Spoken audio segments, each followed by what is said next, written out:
right? And there's probably a URL that one could get to this pod. Absolutely. Or anything like Write that down. She thinks maybe it was even food. Hold on a second, I gotta get my fingers out of my pocket with a pen in there. It's right there. It's called The name was okay, but HTTP a couple nights USTRE.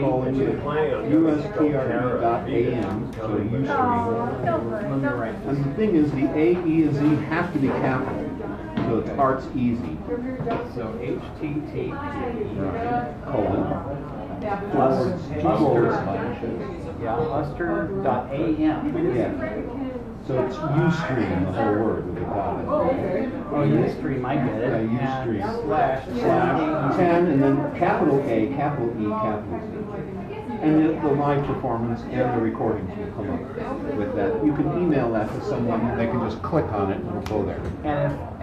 So if they wanted, let's say, the performance from 2 weeks ago, would they be able to, is it logged? No, 2 weeks ago isn't there because last week Ustream canceled everybody's account and destroyed everything, but we have last week. Okay. And then last week Thursday. So a month ago would have been destroyed. Yeah, a month ago. But well, it got moved over to Ustream. Going forward. Yeah, it's over on Ustream, and you can Google it. I mean, it's on YouTube. I'm sorry, it's on YouTube, and you can Google it. You just Google sacred grounds and type in SF because there are 8 sacred grounds in America. Right. So you'll wind up in Colorado or Arizona. So sacred grounds SF and then the date, like March 5th or May 5th, and boom, come up. Or what was it, the 4th? I think. Yeah, I used to, on the ones that I put on YouTube, like I would put other people's stuff. Right. If they requested it of me, I would record it, and then I would put it up with their request and permission. And one of the tags would be Sacred Grounds SF. This is all public domain. Nice thing about this is it's all public domain, and it's time date stamped, and it's automatically published. You're protected. Yeah. So, and it's what they call common grounds. It's issued under what's called the Common Grounds license, which means it belongs to the artist. Oh, okay, good. So the fact that they stand up there and do that means that that poem's automatically protected. It's a form of publishing. And it's one way you can prove that you published, if somebody copies, you can prove you published it by showing the time date stamp. What about putting it up on YouTube itself? It's the same thing. On YouTube, it's under a non-profit corporation, so again, it's under Common Grounds. Okay. Common Grounds. So it's not like public domain. No, not public domain, because then that makes it free for anybody to use. Right. It's called Common Grounds, which means the artist, it's property of the artist, but is available to everyone. Yeah. There are some other things you can learn, like there's a thing called highlighting, and you can go into the 3 hours, find your section, say highlight, show them the beginning and the end of it, and then fill out your name and something about it. And then what happens is it'll just take that segment out separately and mount it separately. So when it goes up to YouTube, it goes up. You can put it on your Facebook, or you can attach it to your my chart or whatever the hell, or Winky Links or whatever. And then instead of sending the entire performance to people, it'll just send your section. That's very good, because a lot of people don't want to wade through. Right. Well, if you do that, what I do is I say go 32.3, go through 32 minutes and 15 seconds in. Yeah. You just put that in the text. Well, I just But now it has this feature called highlighting, which is very nice. Yeah, that's a nice feature. It's really nice, and it automatically ties into Facebook. So if you have a Facebook status, you just click on that link, and it's automatically mounted. You know what I was thinking for these pictures that we have on the wall? The only one where the person is identified is Carlos, because they put that little sticker in there. Why not have underneath Steve Mackin, for example? This is Steve Mackin, and by the way, URL to see some of Steve's stuff. Oh yes, he's exactly. Up on John. Exactly. Name is blanking out. Exactly, but he had been reading here for years, and we have old stuff of his. Yeah. So again, John Road.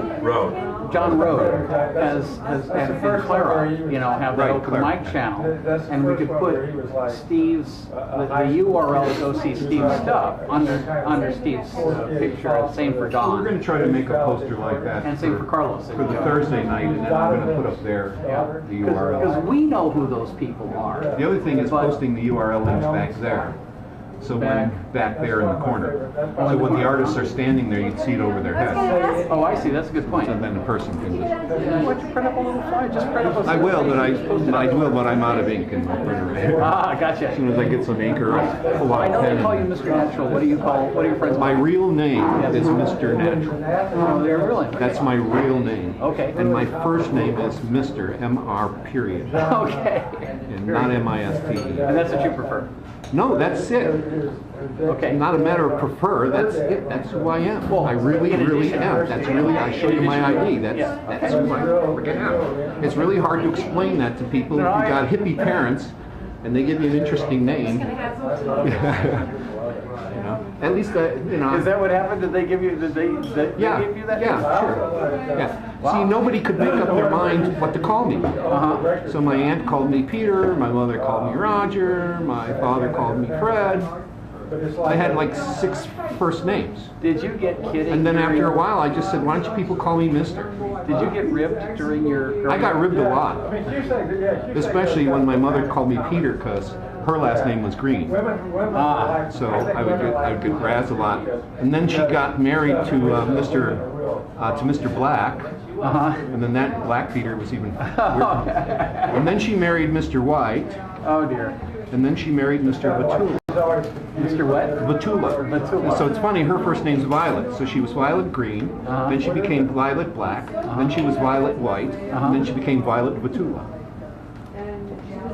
I kept saying, are you marrying these guys because of their name? Or, you know, are you just a poet at heart or what? Or what, you know? You know, but my mom was married 5 times. She was one of those women that outlooked every guy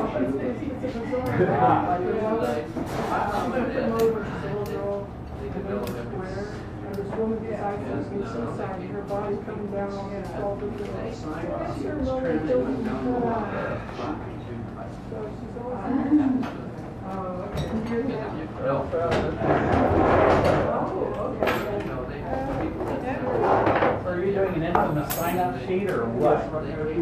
Just a moment. Oh, okay. Does this mean are you dumping the line? No. Dumping the line to start it? No. I always put my name. Ladies and gentlemen, hobos and ants cross like mosquitoes at a bow-legged. You forgot yo. Yo, yo, yo. Pay attention to you. Yo. So we're here, we're happy, and it's going to be good. Sacred Grounds welcomes you to the longest running poetry open mic that we know of in this known and unknown universe. And I always like saying, at this time, I like saying to myself, I say to myself, I say, self, you'd better remind them to turn off their cell phones because if you don't, they'll forget and someone's cell phone will go off. And I don't know where the heck mine is. I think it's at home, so if it goes off, I don't have to worry. Also, I can't turn it off, so that's a problem. Anyway, yes. Sacred Grounds has been here since 1972. I'm speaking to the long-distance audience now since no one here is listening. We do not have a feature tonight, but I would like us all to give a round of applause for Teddy and Fiona, our hosts. Without them, we would not be here. I would not be doing you with this firm right now. Let's see what else are there. Cell phones, yes. So I'm going to go through the door prizes in a moment, but line up and sign up right now if you haven't had your name inscribed. Inscribe your name. Inscribe your name. Mr. Brady? Yes, dear. I can't figure out how to turn my cell phone off. Good. The fabulous door prizes, I should say. And well, welcome to you again. Welcome to you again. John's talking to her, but you looked at me, so I'm going to read. Yes, Bob.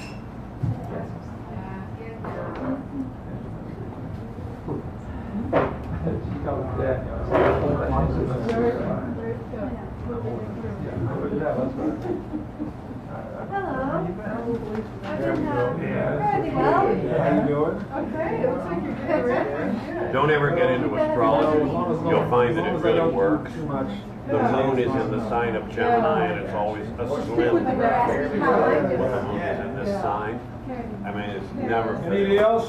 Yeah, I'm looking for the 7th house myself. You're probably all The I don't know, it just seems like one of those magic things.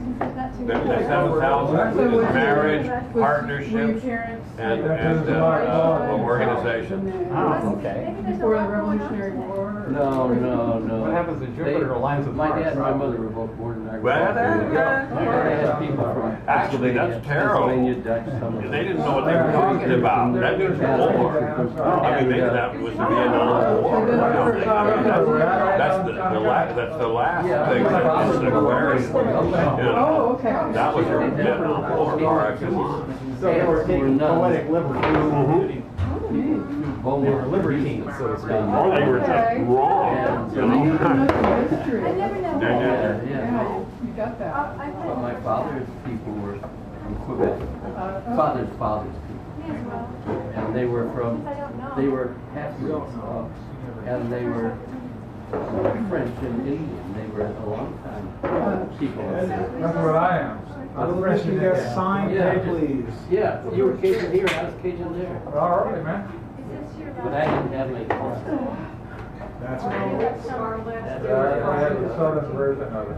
Oh, Crazy you get version. the thing, you get the All I know is if girls don't start liking me, I'm gonna kill everyone. Oh, okay. Good enough. Hey, that's my job. What's that, mansplaining? Exactly. That's that Oh, new yeah. book by Solnit. Yeah, Rebecca Solnit has got a book on mansplaining Oh, yeah, I and things like that. All right, ladies and gentlemen, just to get you all percolated, as I might like to be percolated. The door prizes for this evening are Across 5 Aprils by Irene Hunt. I've never heard of this, but it looks dramatic. Oh, he's signing in now. Whoa, let me drop the microphone. Tighten this up here. All right. Find me. Okay, you're in. A special, a little calendar for those people who might want to schedule their things.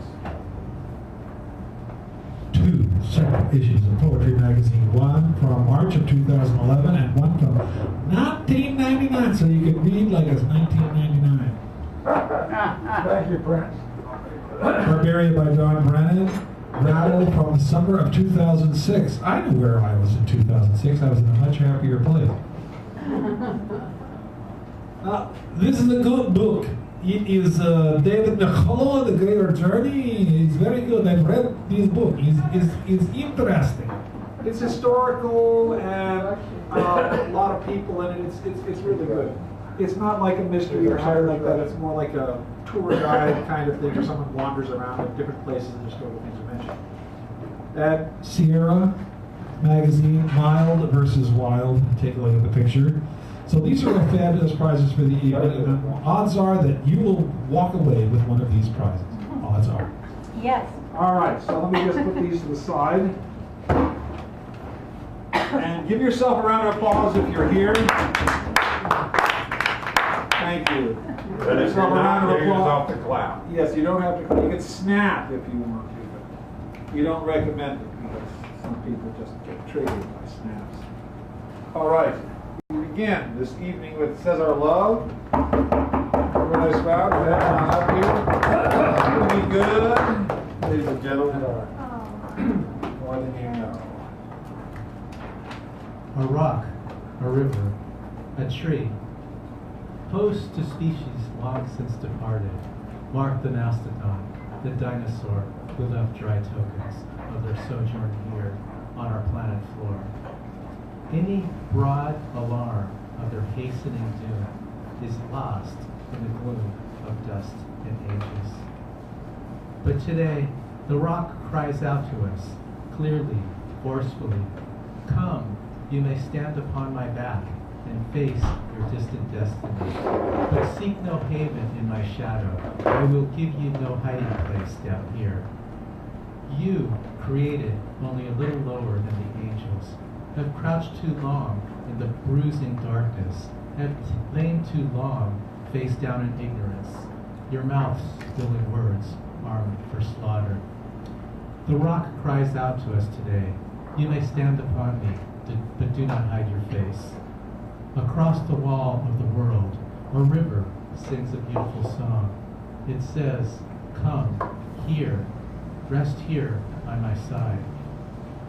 Each of you, a border country, delicate and strangely made proud, yet thrusting perpetually under siege. Your armed struggles for profit have left collars of waste upon my shore, currents of debris upon my breast. Yet today I call you to my riverside, if you will study war no more. Come, clad in peace, and I will sing the songs the Creator gave to me when I and the tree and the rock were one. Before cynicism was a bloody sear upon your brow, and when you yet knew, you still knew nothing. The river sang and sings on. There is a true yearning to respond to the singing river and the wise rock. So say the Asian, the Hispanic, the Jew, the African, the Native American, the Sioux, the Catholic, the Muslim, the French, the Greek, the Irish, the rabbi, the priest, the sheik, the gay, the straight, the preacher, the privileged, the homeless, the teacher. They hear, they all hear, the speaking of the tree. They hear the first and last of every tree. Speak to humankind today. Come to me, here beside the river. Plant yourself beside the river. Each of you, descendant of some passed-on traveler, has been paid for. You who gave me my first name. You, Pawnee, Apache, Seneca. You, Cherokee Nation, who rested with me, then, forced on bloody feet, left me to the employment of other seekers, desperate for gain, starving for gold. You, the Turk, the Arab, the Swede, the German, the Eskimo, the Scot, the Italian, the Hungarian, the Pole. You, the Ashanti, the Yoruba, the Kru. Brought, bought, sold, stolen, arriving on a nightmare, praying for a dream. Here, root yourself beside me. I am that tree planted by the river, which will not be moved. I, the rock. I, the river. I, the tree. I am yours. Your passages have been paved. Lift up your faces. You have a piercing need for this bright morning dawning for you. History, despite its wretching pain, cannot be unlived, but if faced with courage, need not be lived again. Lift up your eyes upon this day breaking for you. Give birth again to the dream. Women, children, men, take it into the palm of your hands. Mold it into the shape of your most private need. Sculpt it into the image of your most public self. Lift up your hearts. Each new hour holds new chances for a new beginning. Do not be wedded forever to fear, yoked eternally to Britishness. The horizon leans forward, offering you space to place new steps of change here on the pulse of this fine day. You may have the courage to look up and out and upon me, the rock, the river, the tree, your country. No less to Midas than the mendicant, no less to you now than the mastodon then. Here, on the pulse of this new day, you may have the grace to look up and out, and into your sister's eyes, and into your brother's face, your country, and say simply, very simply, with hope, good morning.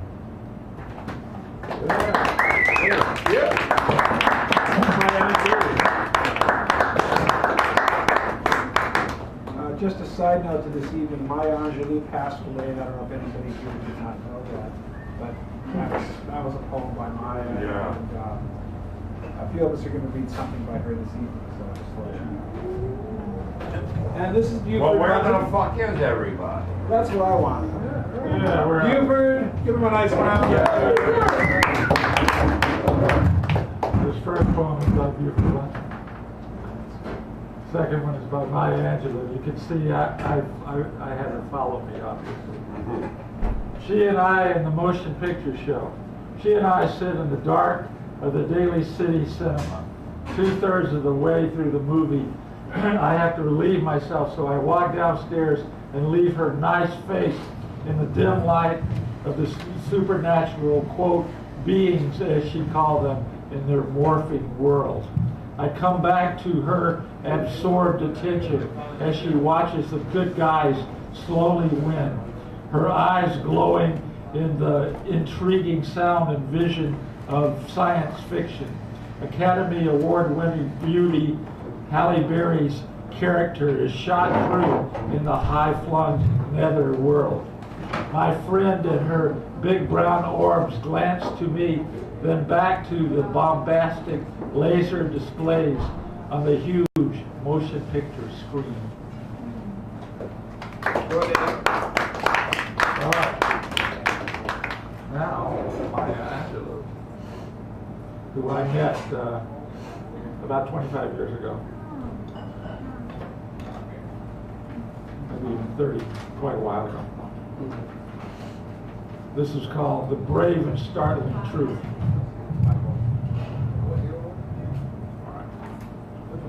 We, the people, this people, on a small and lonely planet, traveling through casual space, past aloof stars, across the wave of indifferent suns to a destination where all signs tell us it is impossible and imperative that we learn a brave and startling truth. And when we come to it, to the day of peacemaking, when we release our fingers from the fists of hostility and allow the pure air to cool our palms, when we come to it, when the curtain falls on the minstrel show of hate and faces soothed with scorn are scrubbed clean, when battlefields and Colosseum no longer rake our unique and particular sons and daughters up with the bruised and bloody grass to lie in identical plots in foreign soil, when the rapacious storming of the churches, the screaming racket in the temples have ceased, when the pennants have waved gaily, when the banners of the world tremble stoutly in the good, clean breeze, when we come to it, when we let the rifles fall from our shoulders and children dress their dogs and dolls in flags of truths, when landmines of death have been removed, when the aged can walk into evenings of peace, when religious ritual is not perfumed by the incense of burning flesh, and childhood dreams are not kicked awake by nightmares of abuse. When we come to it, then we will confess that not the pyramids with their stone set in mysterious perfection, nor the gardens of Babylon hanging as an eternal beauty in our collective memory, not the Grand Canyon kindled with delicious color by western sunsets, not the Danube, the flowing its blue soul into Europe, not the sacred peak of Mount Fuji stretching to the rising sun, neither Father Amazon nor Mother Mississippi, who without favor nurtures all creatures in the depths and on the shores. These are not the only wonders of the world. When we come to it, this people, on this minuscule and kithless globe, who reach daily for the bomb, the blade, and the dagger, yet who petition in the dark for tokens of peace. We, this people, on this mode of matter, in these mouths, in whose mouths abide cantankerous words, which challenge our very existence, yet out of the same mouths come songs of such exquisite sweetness that the heart falters in its labor and the body is quieted into awe. We, this people, on the small and drifting planet whose hands can strike with such abandon that in twinkling life is sapped from the living, yet those same hands can touch with such healing, irresistible tenderness that the haughty neck is happy to bow and the proud back is glad to bend out of such chaos, of such contradiction. We learn that we are neither devils nor divines when we come to it. We the people on this wayward floating body created on this earth, of this earth, have the power to fashion for this earth a climate where every man and every woman can live freely with sanctimonious piety without crippling fear. When we come to it, we must confess that we are the possible, we are the miraculous, the true wonder of this world. That is when and only when we come to it.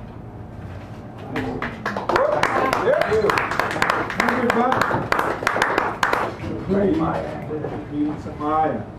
All right, we have Chris Trian, then Owen, then Ann, then Clyde, then Stephanie, then Wendy, then myself, then Edward and Mark before our mini feature. This too is for Maya Angelou. This is called The King. Maya Angelou was a king. Being a king has nothing to do with being a king. Although John Kennedy was also a king. So was Jesus, like it or not. But Henry VIII was not, nor Barack Obama, Muhammad Ali was not, nor Dr. Martin Luther King, nor Nelson Mandela. Elvis, the king, was not a king, nor was Haile Selassie, nor even our beloved cat. Though the fiend, my former cat, was a king par excellence, old, with no balls. All the young male feral cats in the neighborhood paid their respects, giving him a wide berth. If you touched him twice, he bit you, and then smiled, white, pure white, with golden ears like a crown, like a Parthenon with fur. However, a king doesn't have to wear a crown. A king is the crown. When a president or a Christ is a king, it's natural, it makes sense. So often real bad things happen to them. But when a poet is a king, it turns the world upside down. A poet is not supposed to be a king. Bukowski, whoever wrote Shakespeare, they weren't kings. Now, as a waiter, I served Maya Angelou and her entourage 3 times. All the entourage talking at once, while she sat there, shimmering with light, almost blurry, yet imperious, like a Christmas tree, where the tree had vanished, but the ornaments and tinsel still wouldn't dare fall down. To my discredit, I haven't read much of Maya Angelou. But what I've heard read by her before heads of state, when she was the real head of state, was amazing. But you know, so are poems of many of my friends, various of whom have died in the gutter or nut houses or worse. They will not be remembered. Maya Angelou belongs to the ages, to quote what was said about Lincoln, and even Lincoln was not a king. Maya Angelou was a king, and when a poet is a king, 2 things happen. Real poetry dances. And every horrible poet in the world declares a holiday and dances. And for a while, no one can tell nor cares about the difference as long as the wine flows. It's a ritual, like dying, a ritual where life must beat death, or else royalty itself is just a dead king walking. Of course, dead kings walk all the time. Just look up on a clear night in the desert, or look down on any old night at all. Some call them gods. Others wouldn't drop a nickel to call them at all. Now, please don't get me wrong. I'm not being sarcastic. Maya Angelou was a miraculous poet and an amazing human. When kings are just never human. And the death of Maya Angelou was, to quote Joe Biden, a big fucking deal. But an even bigger deal is her life. Thank you. Chris Keelan, ladies and gentlemen. Good job. Maya passed away. I think, was it yesterday? Yeah. Yesterday, yeah. Okay. Bring Owen up with a nice warm round, please. Owen done.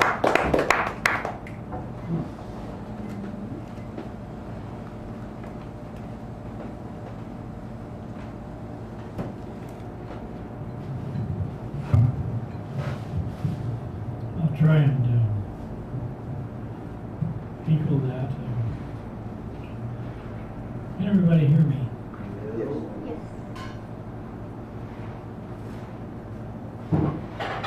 Shout out, Owen. Okay.